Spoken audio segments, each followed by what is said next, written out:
booster shots and their flu shots at the same time because there seems to be a growing problem of people refusing both. Vaccine hesitancy from COVID alone is going to decrease influenza vaccine. And then there's the whole people don't want to get 2 shots. Dr. Ulysses Wu from Hartford Healthcare said that for many people, both COVID and the flu have become out of sight, out of mind.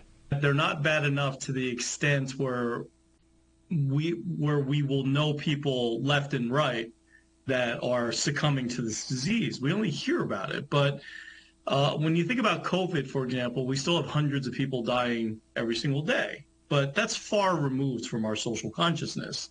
Dr. Wu also used a more pop culture-based analogy. It's the Kevin Bacon phenomenon. I don't know if you know that one, right? 6 degrees of separation. Yes. And if these illnesses are 2 degrees removed from us, sociologically, psychologically, not as much of an impact.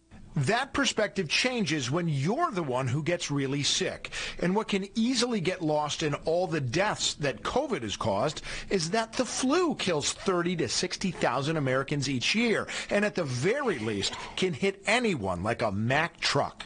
It's funny because everybody tells me that when they've gotten the flu, they never want to get it again. It's usually that bad. And so those are the people that have been converted into getting flu shots because they just don't want to go through that experience again. Yeah, I know people who had the flu and the COVID, and they said the flu was way worse for them. It lasted a lot longer, and it just totally knocked them out completely. Yeah, it's weird. COVID was one of the first sort of viruses that made us realize there's a huge spectrum of outcomes from you don't feel a thing to you die. And actually, it's the same thing with the flu. There's asymptomatic flu infections, and then some people die of the flu. But it's a lot more tightly clustered around, like, hey, it hits you like a truck. Whereas COVID seems to have gotten less and less severe. That I think your average flu infection is really going to knock you for a loop. And that's the other thing. That alone is enough, like he said, for people to want to get the flu shot. A lot of the talk around COVID was like, well, it's not going to kill me. I'll get over it. I don't want the vaccine. Well, why would you want to get sick for a week? You know, even the flu, it's usually 3 days. But man, it's a crappy 3 days. I've heard it was a lot longer. I can believe it.